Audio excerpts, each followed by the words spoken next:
So the title of this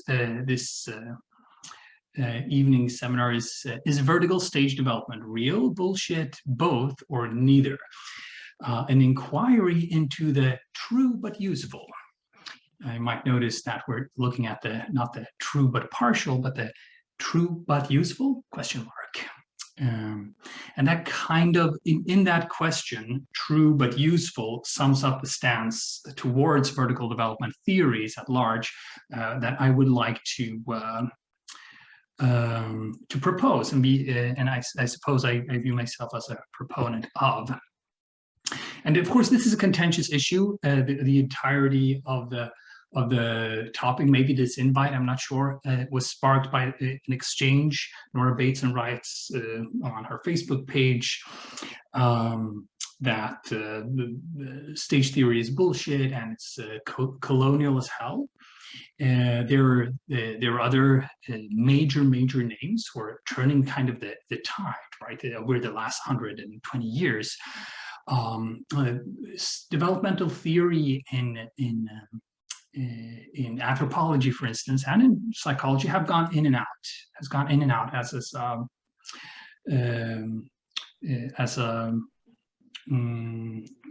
and out of fashion several times, right? And now there is there has been a tide to reclaim developmental theory and place it at the center of people's attention and make it a salient part of our understanding of the world. And now there's a increasingly felt backlash against that. There are certain things to tease out. So I won't be talking about theorists and different stances. I'll be talking just about a certain way that I would like to go about to think about this. To begin with, we'll go through five steps which I feel are, in my view, increasingly productive ways of viewing this. So it's a bit of I wouldn't say it's a stage theory, but it's a sequence, an evolving sequence, what I feel, of different equilibria of stances towards vertical development as an area of concern, or as a scientific inquiry. So I mean, the general discussion often gets stuck at this. It's the truth, say a lot of people who are invested in these theories, who have researched them, who find that they're logically coherent and so on. And then there are people who say, no, it's not the truth, or if it is the truth, it's a very partial truth, much more partial than you're getting credit for, and it's more dangerous than you think, right? So if we disentangle from that discussion for a while, there are certain more productive ways to approach the topic. Like, yes, look, it's the truth, says somebody. Well, yes, maybe, but is it useful? So then we're stuck then we land in the space of balancing the partially true with the partially useful. So it might be true but partial, but it might also be partially useful. Useful for whom, for what, when, under which circumstances. And we have to distinguish then and then reintegrate the two different aspects of stage theories, vertical stage theories. One is, it's science.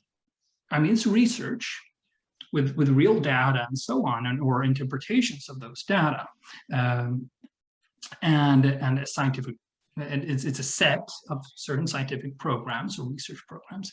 At the same time, it is a cultural trend, or like it's a cultural practice. You kind of subscribe to these developmental theories. It's kind of worldview that comes with them, or a set of interrelated worldviews. And these stage theories need to be evaluated on both accounts, right? And we need to see which one we're evaluating at which point, right? To have really productive discussions about this. So we'll take a look at how these two strands intermingle in these different steps, and what I feel would be the concluding step. So step 1 out of 5. And I have already kind of summarized my conclusion. So if you lose track, just remember, I'm trying to take this both and perspective, being critical of stage theory, viewing it as partially useful, partially suspect set of practices, right? So step one would be where, if I just look at my own life, where was I at before I encountered stage theory and kind of, got hit like a bus by it and just felt really changed or really, well, some transformation, some matrix awakening, red pill or something, right? Well, I was a social scientist, and there are many other ways of understanding phenomena in the world. You can, if you don't yet know about stage theories, or you haven't seriously engaged with them, or they appear just as something weird at a distance, you can still look at structures and power relations through statistics or whatever. You can look at behavioral reward and punishment, incentives. You can explain things by, this is Polish culture versus Swedish culture. This is certain cultural dynamic of this company. You can look at things in terms of pathology and health. This is a healthy expression. This is a pathological kind of behavior. It's a kind of sickness or a deviation from what is for good reason established norm. You can also, like the Marxists, think in terms of ideology. Well, there are people who act a certain way because they are brainwashed by a certain ideology. They don't quite know it, and then you can kind of red pill them or wake them up to their class consciousness or whatever, to what you perceive to be reality. Of course, there's always the issue of everybody trying to waken everybody else up with their favorite red pills. We're all shaking each other and say, wake up from the matrix, and so on. Well, you can use personality psychology. It's very powerful. I could have mentioned situationalist psychology. You have social processes of interaction. And my own background is in sociological social psychologies, where studying interactions, how they unfold, and explaining behavior through that is very important. You have, of course, social positions. Well, you think like this because you are this and that person in that position, in that situation. So, like the big limitation to all of these is that you always have a flat view. There's always just one stage, one particular dynamic, and you don't differentiate between the different steps or the sequences of the social phenomena, or you kind of miss the developmental perspective. You kind of have a developmental blindness, so to speak. So red pilling it from that perspective, and there are certain limitations to all of these which are met by having this vertical development wake-up call. And one is you realize that from a developmental perspective, you've been having unrealistic expectations. Let's say you're a Marxist and you explain the fact that people don't want revolution or that they're not socialists by means of ideology. You're actually putting too high expectations on people. Maybe people aren't capitalists because they've been brainwashed. Maybe there are real traits that have to do with their life conditions, and that they couldn't be another person at this point, right? Or their whole context doesn't speak to them in a way that would make sense to you, right? Or Trump supporters, for instance, right? You start having unrealistic expectations. Why can't you just be like us, the liberals, right? And of course, if you have unrealistic expectations, you tend to also be possibly judgmental. Like there's always a crook. It might be capitalism, it might be a certain structure, it might be patriarchy. There's something rotten in the state of Denmark, right? Which developmental theories kind of help you out of that crook theory mindset. There's not one crook there are many developmental pathways, right? And if there are problems, there's often a real reason for why things have not progressed or developed further in a desirable direction.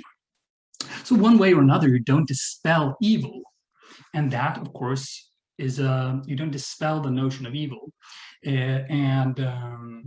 however many layers you put around it, and you call it neoliberalism or whatever, right? You're still kind of, I'm the good guy. There's some evil thing out there. Either it's a person, or it might be a structure. It can be very depersonified, but it's still, there's still something wrong with the world, right? You need to kind of fix it, right? And that's what the flat view many times. But that's what the world looks like when you don't have this extra, this three-dimensional view of seeing things through the developmental lens. So that would be the first step. And when I first encountered a developmental theory, I hated it, like most people do, right? I was reading Ken Wilber, and I was like, well, I kind of like his holistic views and how we put things together, but now, no, I'm not buying it. But at one point or another, it kind of clicked, right? So that's kind of the second great step. I've mentioned some of this already. You get the great aha of stage theories. And I think many of us who are present here have had that aha moment. And it's such a huge aha. It's just a gift that keeps on giving over years. And aha, people can only be expected to display behaviors according to how they've had the opportunity to develop. So that if somebody didn't have the opportunity to learn about critical theory, for instance, you can't expect them to think along the lines of critical theory, for instance. Or aha, there are non-arbitrary directionalities to sane and healthy development of people and societies, as one thing builds on another. So when you download the basic code or the basic schema of vertical development, there's a sense of purpose or directionality.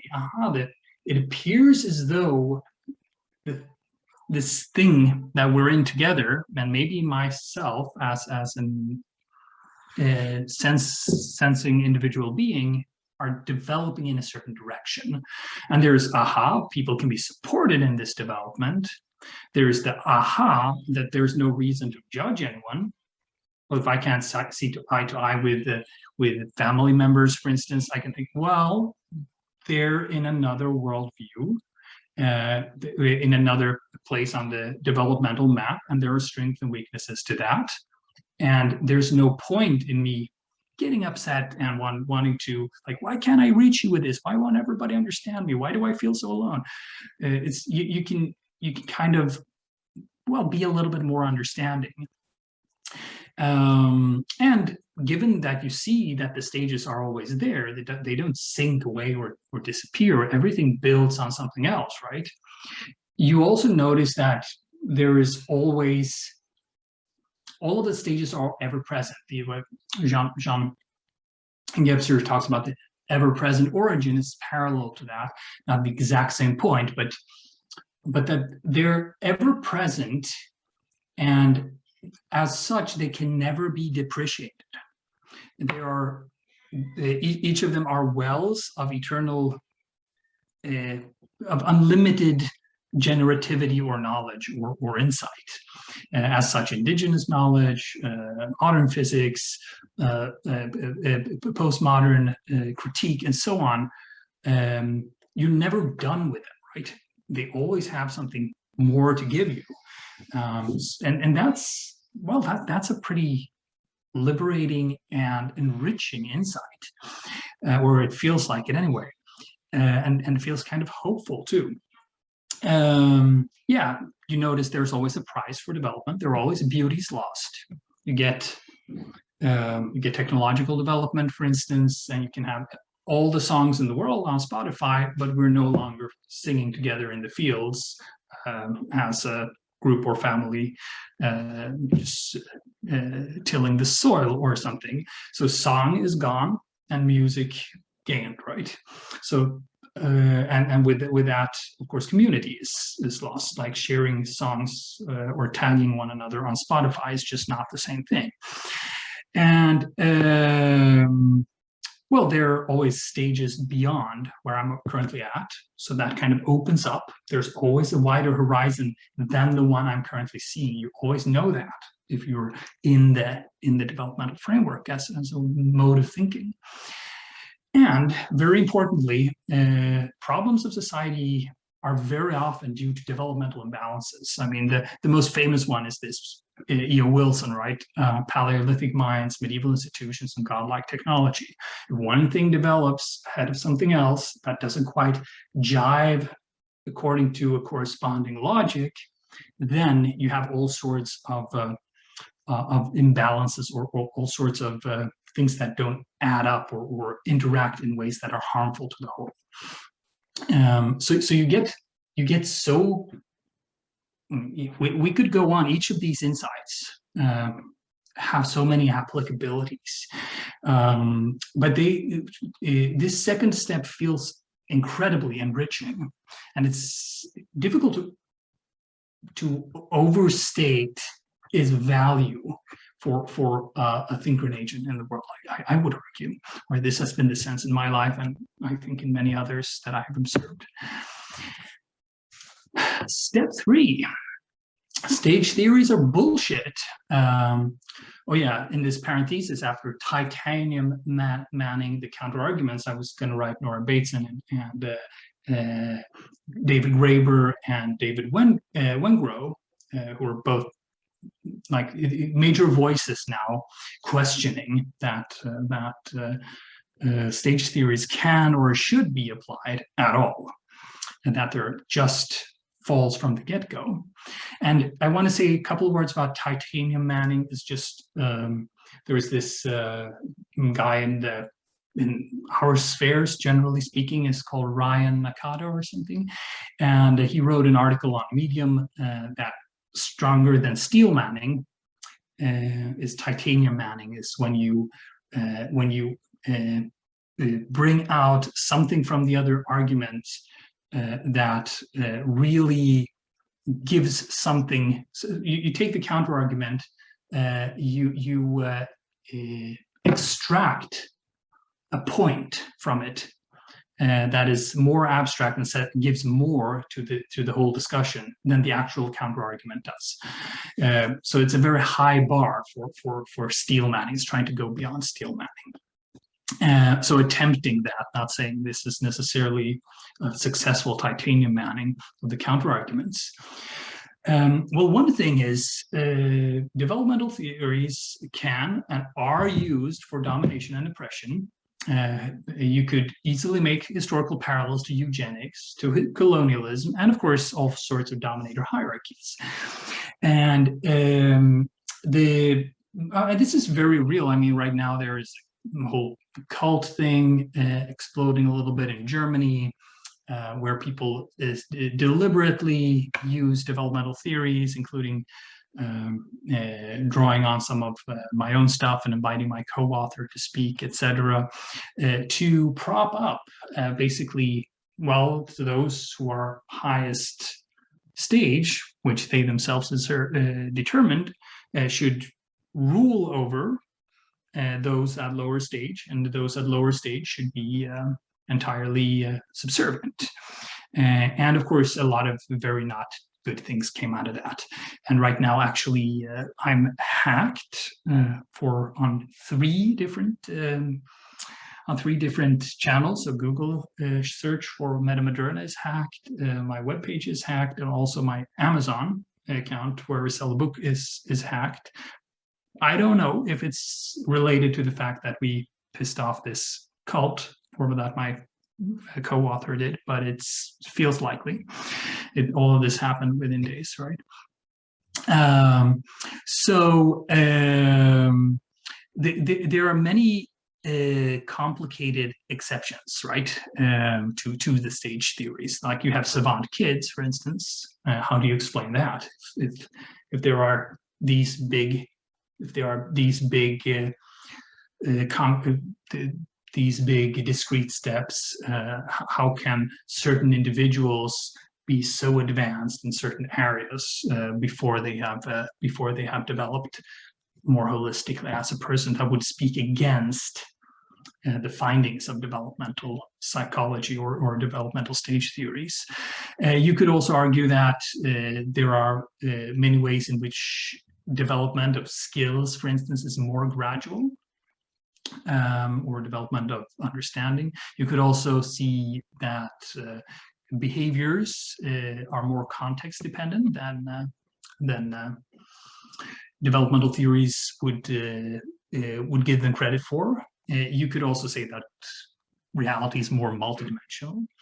And you would want to avoid the stance of superiority when meeting others and studying groups or people that, well, let's say you're an anthropologist, you go and see another group of people. If you're from day one thinking these are lower stage than myself, what kind of anthropologist are you? How are you really opening up to the internal logic of that the culture you're doing an ethnography on, right? Or just speaking to a person, right? If you're in the back of your mind, it's like, oh, such a modernist. You couldn't possibly comprehend the sorts of things I've been thinking about. And then, of course, that puts a little blockage for real connection and also perhaps real learning. There's so much room for self-deceit. You read this stuff, then you can project onto all of the developmental theories. You always think you're the highest, right? And then whenever somebody disagrees with you, you're like, maybe it's because you're lower stage than I. And of course, then people get into all those stupid arguments on Facebook, and they start calling each other different colors, right?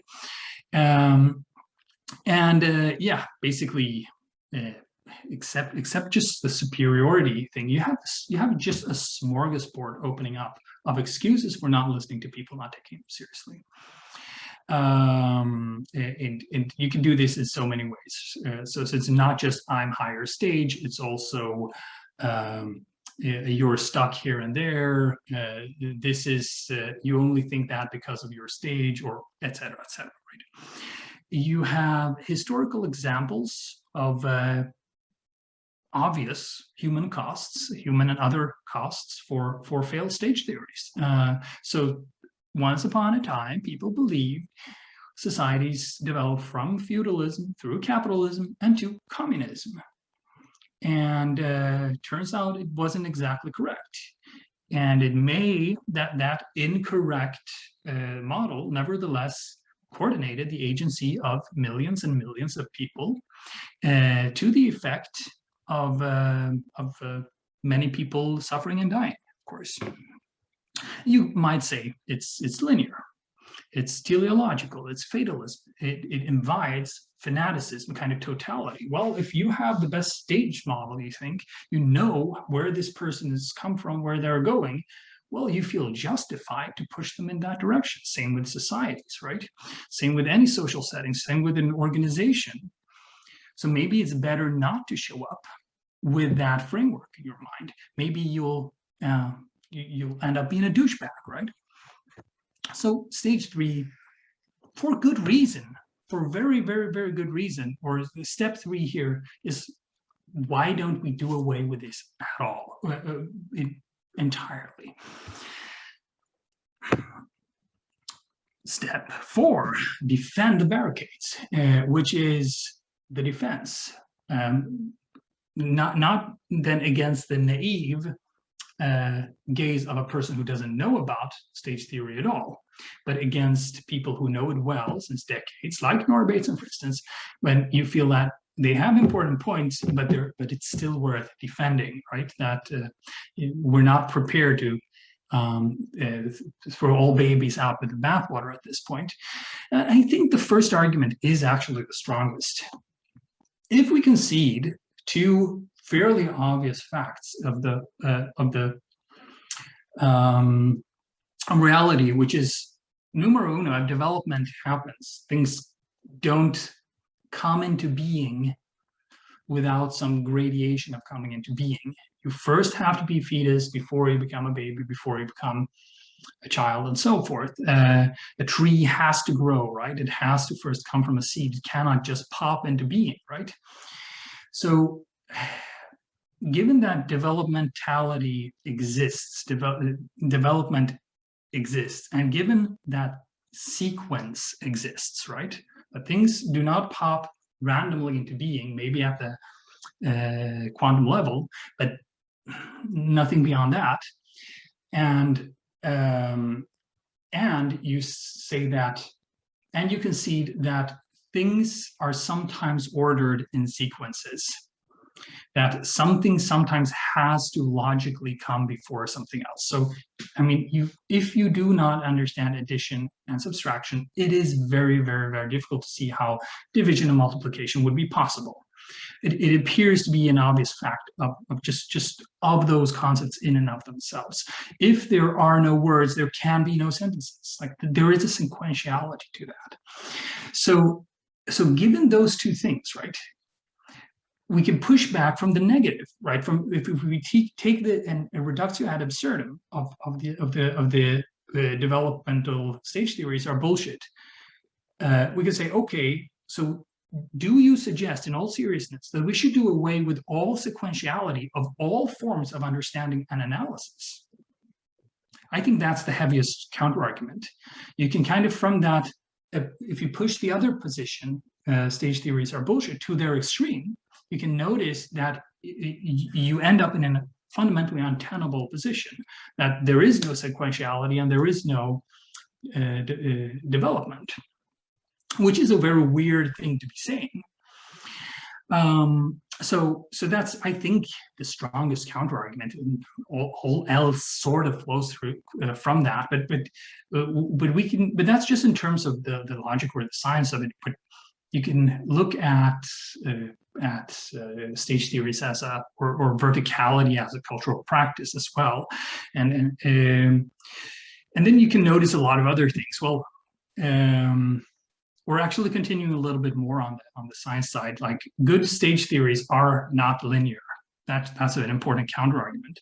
That's a misunderstanding. Like, sure, you can draw them on a paper and it looks linear, but they're, like, the whole point of stage theories is that they're nonlinear, meaning that something adds to something, and then there is an emergence of something radically different. But there is a logic to that emergence, right?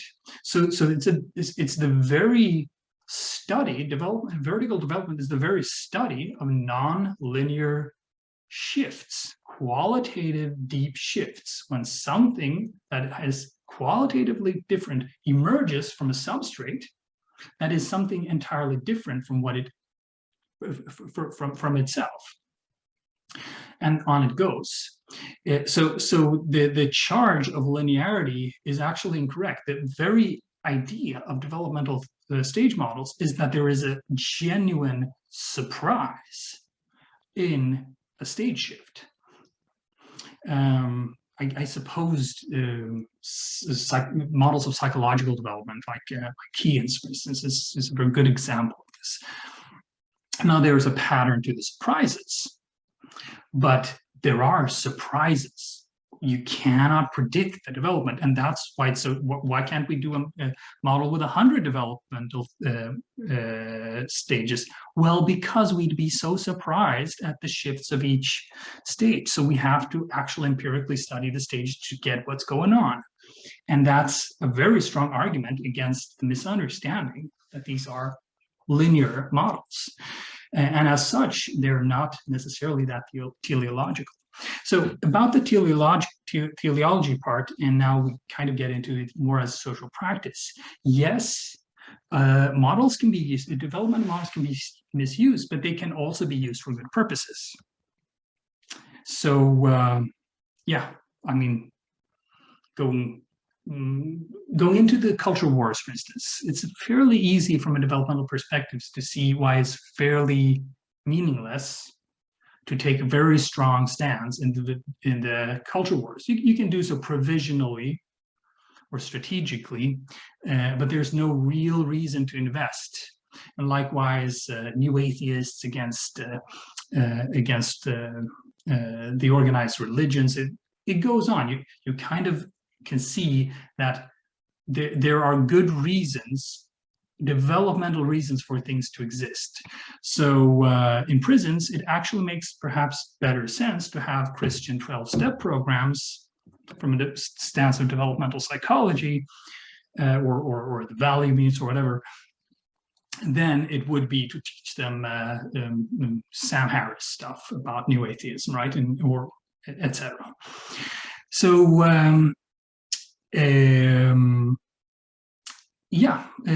often actually seeing different stages breeds humility rather than arrogance. I think is a very important counter argument. You know that all stages are always relevant, and you know that there are always stages beyond my own. In my mind, that's a less arrogant position than just say there are those who think like me and then those who are wrong. It breeds understanding and more skillful communication, given now, of course, that the models are roughly correct. But it does make sense, right, that sometimes it's better to use anthropomorphic storytelling with some people to get a point across, and with others it's better to talk about complexity and emergence, for instance, and interactions of multiple variables. And you can calibrate those things. You can see that a little bit more clearly if you have a hunch or idea about where a certain way of thinking is coming from developmentally. You have there's the issue of like that the models kind of look clunky. They're like these boxes, and you kind of go from here to there to there. Well, sure, models can be clunky and unidimensional, but you can also have multidimensional models. It's a multidimensional developmental models. You have Wilber's talk about lines. My own suggestion in the Hansi books has to do with these four: complexity, cognitive complexity; code, which culture have you learned, which language and thoughts did others teach you; state, like what's your subjective state in any given moment; and depth, like how many different states or how much pain or which emotions have you integrated. And you'll see that that some people are more complex and less profound as people. Some people have greater depth to them and are less complex, etc. And still they kind of balances out. So you will find often high complexity people hanging out with high depth people, and they argue a little bit about things, but they end up in the same. They resonate with the same overall pattern, with the same effect, with the same value mean, or effective value mean. In effect, they're on the same value mean, even if they're different. So there are ways to get around the clunkiness or unidimensionality. It's by building better models. How? It's by scrapping all models, right? It's like putting maps making maps that are better at holding a multiplicity of ways of developing. This is an important counter argument. All the people who say there are no stages, aren't they, when they make that argument, making a stage model in and of themselves? Because they're saying, if you understood this better, if you understood it so well that you could come to the point where you see what I see, you would see that they make no sense. So they believe that there is a pathway or place that somebody else is, and a destination at which they have arrived themselves, where you understand something that the other person does not. So that's a two-stage model right there. It's just an implicit one and an invisible one, and one that you're not owning up to. And it's one that doesn't allow for a third step above your own. There's just your position and the highway. So it's actually not more humble to say there are no stage theories. It sounds more humble, but actually you are subscribing to a stage model. And As a social scientist, this frustrates me a little bit because it's a huge taboo with the stage models. But if you read the great sociologists of our time on pretty much any topic, they'll say, well, axial religions, they have some kind of modernity in them, for instance, looking at that research. And they're saying there was a shift. So they're basically doing this two-stage model. And then you have all of these super brains, the leading sociologists of our time, the sociologists of religion, just whacking it again, like hacking on this topic, right? And like, dude, you could have just added a few steps and then you actually get a model that makes sense.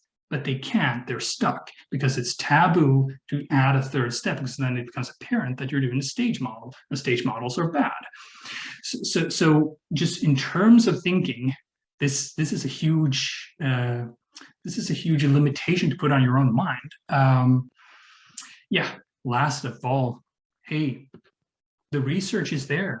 Not all of it is good. Some of it is good. I don't even like Robert Keegan's model. I think it's too unidimensional, but I do think the object-subject dynamic is very important.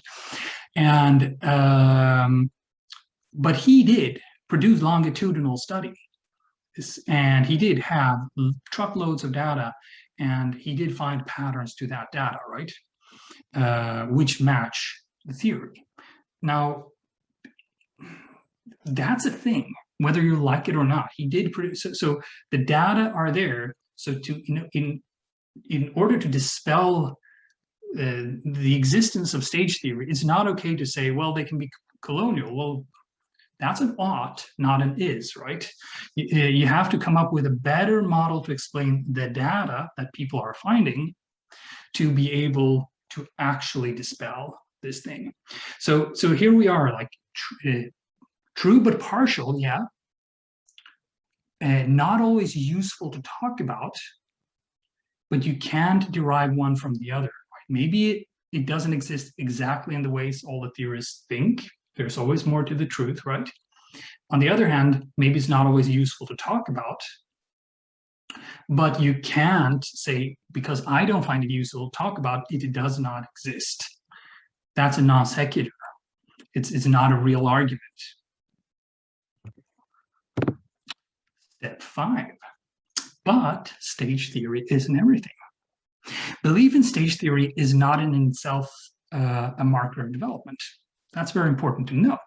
So you have all of these interesting people, highly developed people, I guess you could say, if you apply that kind of lens, who disagree on this. And yeah, so neither disbelief, of course. So among integralists and metamodernists, etc., and people who are have complex minds and so on, you usually have a majority of people who are interested, at least, or open to these things. But it's just a majority. You have a very strong and vocal minority who disagree. And of course, each of the theories, they don't actually all add up to a total whole with one another. Hey, neither does physics, but we have more serious problems than putting together a standard model of physics.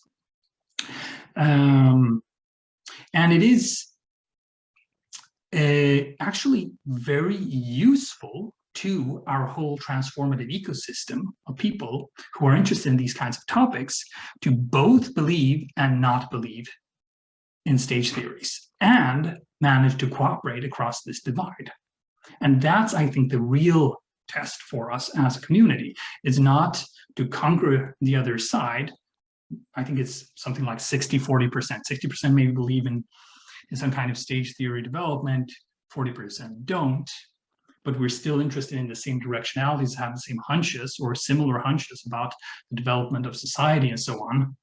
The real challenge is for us to work across that and not let this contentious issue drag us into a black hole we can't crawl out of, right? And non-stage theories, or I should say non-believers in stage theory, and stances against stage theory are important because they bring skepticism to the theories themselves, improving them. They help avoid, they vaccinate against tunnel vision. If everybody believes in the exact same stage model, that's probably not a good sign, right? And they help highlight other aspects. If 60% of our community are obsessed with stage theories, it's a pretty good thing that 40% think that's not so important. And then they look at culture or Nora's warm data or relationality or whatever other, all of those things that I mentioned in the beginning are still there and they're still important. You still need to look at power structures and whatnot, right? And personalities and all sorts of other perspectives, right? And yeah, ecosystems thrive from multiple perspectives. So it's a good thing that people both believe and not believe in this thing, in this fundamental download. And as an ecosystem, we're better off for it, and we need not worry that much about convincing everybody else of our position. Right? So note, stage theories, however, they cannot, by definition, become a totalizing perspective or ideology of society. So I write about metamodernism, for instance, which I view, among other things, as a stage in a stage model. Among other things, there are 6 different ways to define it. So if you think about that, you explicitly do not want Sweden is now a metamodernist country. We will now bring up more of our, all of our population to the metamodern stage. We now have metamodern stage institutions or something, right? It cannot be a majority way of speaking and thinking, because the stage models all look like this. They have normal distribution. And per definition, stage theorists, vertical stage theorists, are going to identify with a later stage and think those have something particularly important to give. And of course, they're going to define most people as not as developed. And of course, those most people will always, for very good reason, be insulted and disagree. So for instance, what's his name? There's this interesting passage in, just read the self-biography of Bill Torbert. And Bill Torbert says, was so interesting, the people who got the highest stage, they all wanted to have feedback, and the people who got the lowest stage, none of them wanted to have feedback and even criticized the tests. Wow, we have really found a strong correlation here. It means that people at the higher stages are open to feedback. No, Bill, it means that you insulted the people who are at the low stages, and you